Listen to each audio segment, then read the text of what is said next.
How's it going, everyone? Alex of Jeeps Limited. Today I'm under the Jeep doing a nut and bolt check, and something I wanted to talk about for a minute is kind of the front end steering components and actually like inspecting and checking this stuff every once in a while.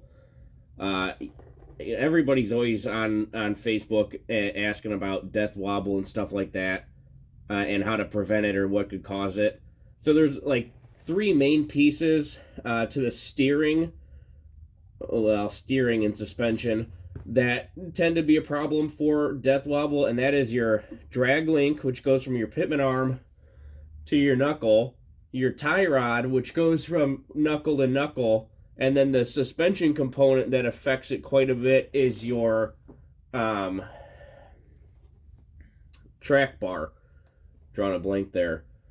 You want to make sure that one, if you're running bigger tires or a lift, you're going to want to honestly upgrade this stuff to something quite a bit better than stock.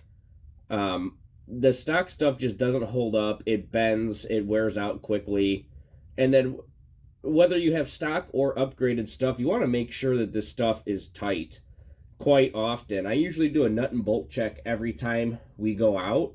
And you can see I've got paint marks on these jam nuts to make sure that I can visually look at this and see that this stuff has not come loose. I did actually just check it, and this one was loose, like it was hand tight. So I retorqued it and remarked the paint, but you need to be checking this stuff to make sure that it's tight, and that's going to really help avoid death wobble. Same thing with your track bar. One of the biggest causes of death wobble is your track bar.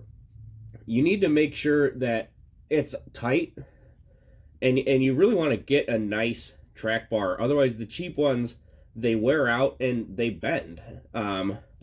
What the track bar does is it holds your axle in place side to side.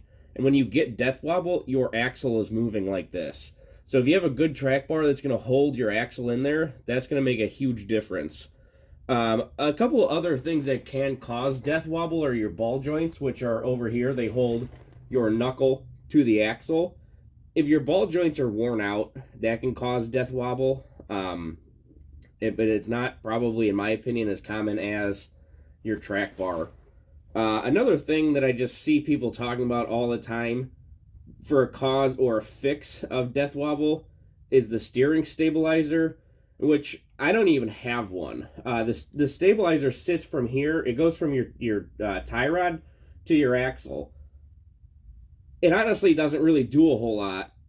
It helps just kind of dampen maybe a little bit. If you have very, very, very minor death wobble, it might kind of correct it, but probably not, because like I said, the death wobble is the axle moving. It's not your steering moving, it's your axle moving. So upgrading your steering stabilizer is not going to fix death wobble. Having a dual steering stabilizer literally does nothing. There's no benefit at all other than for companies to just sell you something gimmicky and stupid. Like I said, I don't even have a steering stabilizer, and I can still run 70, 80 miles an hour down the highway, no problem. So you want to make sure that everything is tight. That's really what it comes down to. Having everything tight and buying decent parts. A lot of people are always asking too, oh, what's the cheapest? I wouldn't buy the cheapest car part, especially when it comes to suspension and steering. You get what you pay for. If you buy cheap, it's not going to last. It's not going to work right. You don't have to buy the most expensive stuff, but just I wouldn't buy cheap stuff. Quite honestly, you're betting on this stuff with your life. If you're going 80 miles an hour down the highway and your cheap Amazon brand tie rod breaks, you're going to lose your steering. You're going to wreck. You don't want to use cheap suspension and steering components. Again, you don't have to buy the most expensive, but I would try and avoid the cheapest. Cheap and car parts just don't really go together very well. So, yeah, just make sure you're checking this stuff often. If you go off-road a lot, I would check this stuff at least every other trip. I like to check it every trip if I can. Sometimes I do it quicker. Sometimes, like today, I'm getting a little bit more in-depth in it. But you need to check this stuff. This stuff will come loose a lot quicker and more often than you think. So that's just my advice. Take it for what you want. I'm no expert. I've never even actually experienced death wobble in my Jeep, but I contribute that to having the right parts and making sure that the stuff is installed properly and tight. So